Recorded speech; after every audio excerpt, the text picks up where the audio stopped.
Hola a todos, ¿cómo están?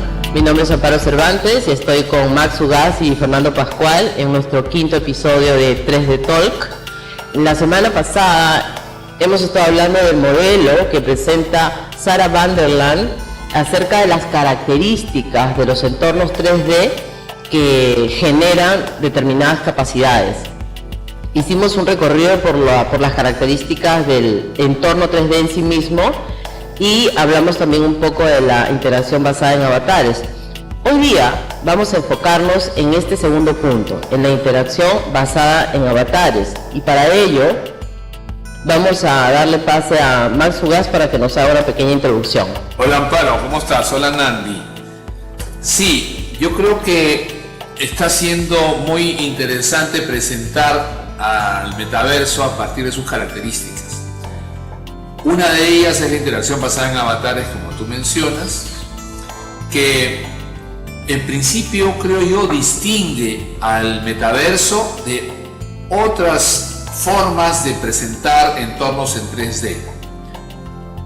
Conocemos entornos en 3D, por ejemplo, los que presentan los CAD, los diseñadores soportados por computadora, como AutoCAD, donde la cámara muestra el entorno en 3D, es más, lo recorre.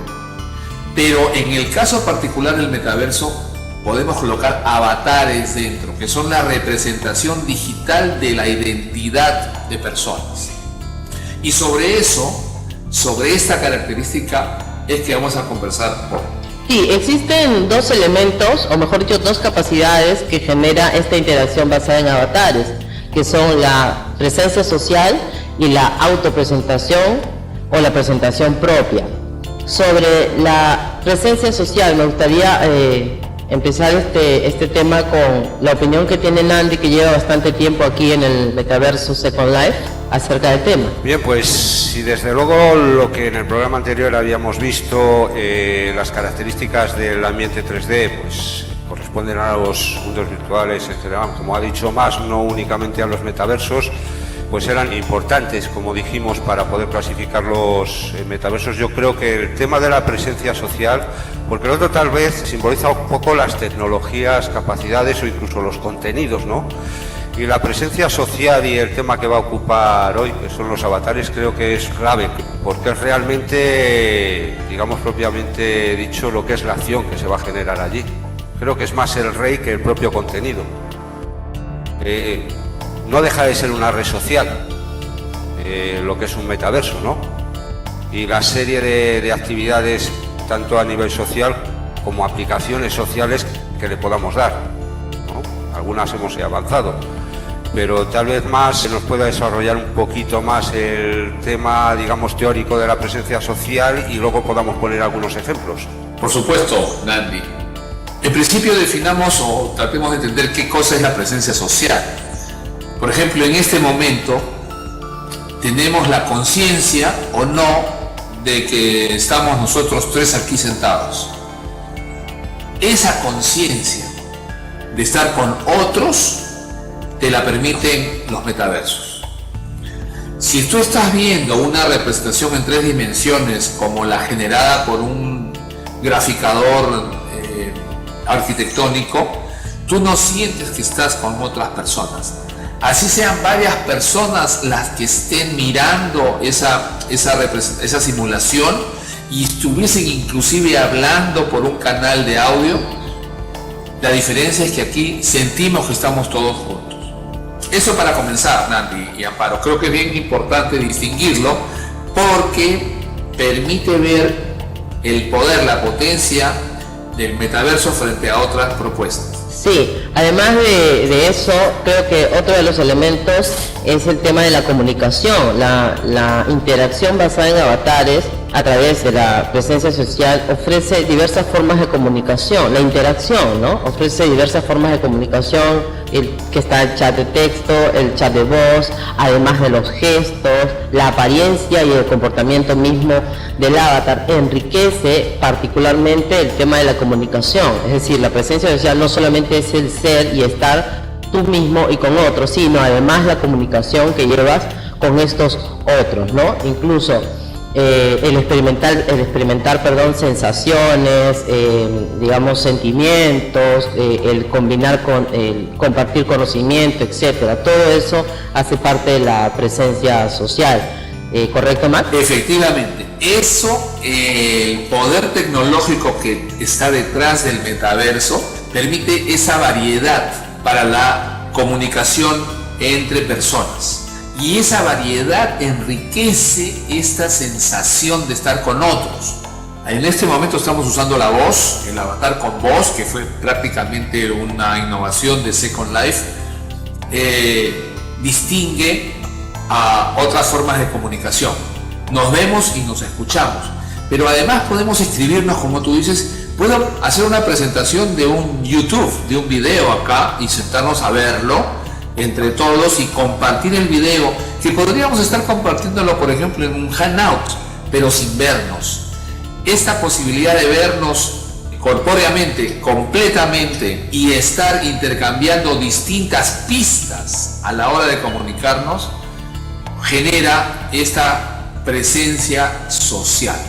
Muy importante característica o capacidad, de los metaversos. Efectivamente, es que estamos viendo cómo va aglutinando incluso lo que estamos reconociendo también en otras plataformas, como bien ha dicho Mas, donde se generan redes sociales, donde se generan distintas actividades también, pero estamos viendo el inmenso potencial que tienen los metaversos, precisamente por algo que ya se describió anteriormente, esa capacidad de inmersión, pero de inmersión que genera al final eso, una presencia social, o sea, ya no en el entorno, sino que te sientes con otra persona ahí al lado. Y esa capacidad de manifestar tu personalidad. Yo creo que esto también sería una característica de ensalzar más o menos un metaverso, es decir, a mayor capacidad que te pueda dar, de que puedas generar esa presencia social, todas las herramientas que nos ha descrito Mas que pueden acompañar para esa comunicación, e incluso el que te dé ese realismo de presencia social, ¿no? ¿Qué opinas? También se podría añadir más a esas características anteriores que vimos del ambiente 3D, y luego próximamente a lo mejor podemos empezar a irlas relacionando unas con otras, porque yo las veo en estrecha relación. Sí, por supuesto, Nandi. La característica del entorno virtual en 3D en el metaverso permite capacidades de realismo, ¿no? Ahora estamos mirándonos aquí sentados en muebles que parecen de madera, mirando unas tazas de café humeantes, y eso permite percibir que estamos en un lugar, ¿no? Que estamos en un lugar, esa inmersión que es el grado en el que sentimos que estamos rodeados por el entorno virtual. Pero en particular, en términos de presencia social, esta riqueza con las capacidades de interacción nos permiten sentir que estamos juntos, y eso para mí es fundamental. Por ejemplo, cuando se trata de llevar adelante tareas de colaboración, cuando usamos herramientas de comunicación, normalmente estamos tratando de colaborar entre nosotros. El metaverso, a través de esta presencia social, nos permite un alto grado de colaboración. Precisamente, Max, ahora que hablas de colaboración o de trabajo colaborativo, me llama esto a pensar en el tema de la educación, puesto que, como tú bien sabes, para poder crear una sesión de aprendizaje existe también la consideración sobre el entorno.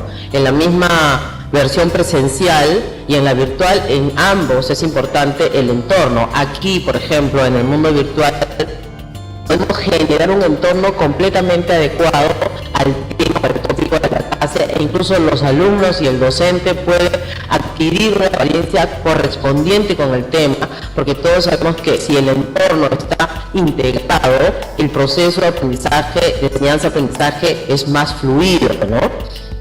Una de las cosas que nos permite hacer esto es precisamente la manipulación de esa autopresencia, ¿no? El poder cambiarnos, el poder adquirir distintas apariencias en cualquier momento, no solamente para la educación, ¿no? Sino también para la empresa, por ejemplo, para actividades lúdicas, para actividades de equipo, como tú lo mencionaste.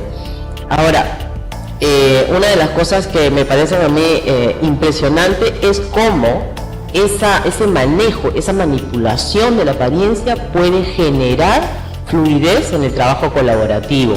Es algo que yo he tenido la oportunidad de experimentar dentro de Second Life y me parece en verdad muy relevante esta característica, o mejor dicho, esta capacidad, ¿no?, que genera la interacción basada en avatares. Sí, una cosa muy importante de la autopresencia, Amparo, creo que está detrás de todo lo que has dicho, es que en la vida real estamos sujetos a limitaciones físicas para poder transformar nuestra apariencia según nuestras necesidades. Y esas limitaciones físicas implican inversión de recursos, de dinero, de capital.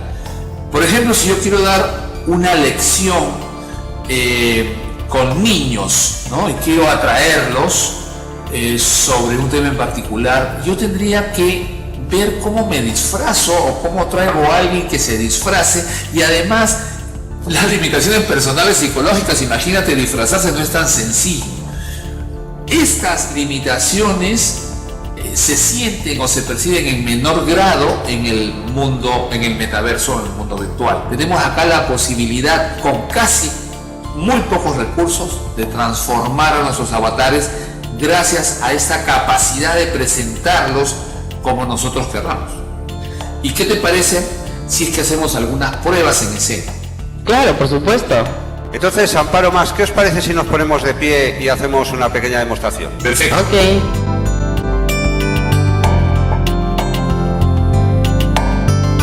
Perfecto, ¿qué os parece, Amparo y Mas? Yo creo que esto define perfectamente lo que acabamos de hacer, que precisamente estabas explicando antes, Amparo, y tú también, Mas.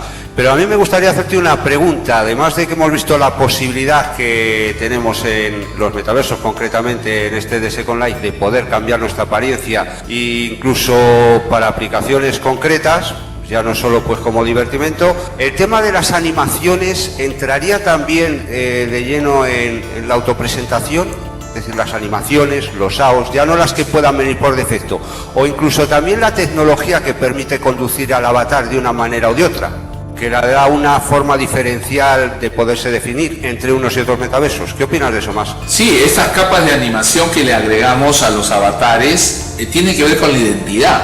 Por ejemplo, en Second Life es muy usual que las mujeres usen animaciones que las sacan de la rigidez que normalmente tiene el avatar, porque necesitan expresar esa feminidad en ciertas acciones del avatar. Esas son pistas, Nandy, son mensajes que entregamos. No solamente entregamos mensajes de texto o mensajes de voz, entregamos mensajes con el lenguaje corporal. Podemos transmitir a las otras personas una idea con nuestra animación. Por ejemplo, este dragón en el que me he convertido mueve las alas cuando vuela. No voy a hacerlo acá porque me salgo del encuadre, pero ese movimiento de alas es distinto simplemente poner en el aire el dragón.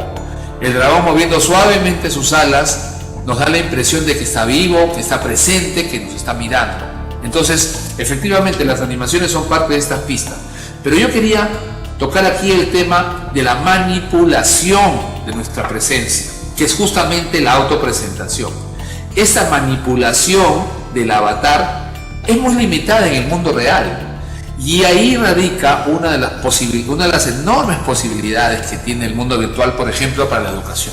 Un profesor transformado en dragón y los demás niños transformados en pequeños dragones, o simular la representación que hemos visto en alguna película. Tú has visto, por ejemplo, en Buscando a Nemo, que el profesor es una mantarraya y todos los alumnos son pequeños animalitos del mar, del océano, que se suben encima de la mantarraya y se desplazan para ir a alguna presentación. Eso lo podemos hacer perfectamente aquí, y el estímulo que eso genera con la presencia social más la autopresentación en la educación y en los niños o adolescentes o incluso adultos es fantástico. Perfectamente, incluso lo que acabas de decir, con un entorno adecuado generado, que eso entraría entre los campos del anterior programa, junto al avatar que adopta una apariencia. Recuerdo aquel ejemplo que se citaba antaño, incluso imagínate que se está estudiando el circuito sanguíneo y por ejemplo, pues que fuesen unos alumnos vestidos de simulando que son plaquetas o que son glóbulos blancos, etcétera, mientras están estudiando toda esa temática, ¿no? Por poner un ejemplo. Por supuesto, lo que muchas veces hemos conversado, aprender matemáticas con un profesor pirata que está contando los doblones, aprender aritmética, ¿no? Un profesor pirata que está contando los doblones de un tesoro junto con los demás piratas que son los niños. Eso es romper las limitaciones del mundo físico y ofrece un gran potencial a partir del uso de los metaversos en mundos virtuales. Muy bien, Max. Bueno, gracias a todos por acompañarnos, ha sido un placer. En la próxima sesión de 3D Talk vamos a continuar con el tema de los entornos, las características de los entornos 3D y su combinación con la interacción basada en avatares. Hasta luego. Nos vemos. Hasta el próximo programa.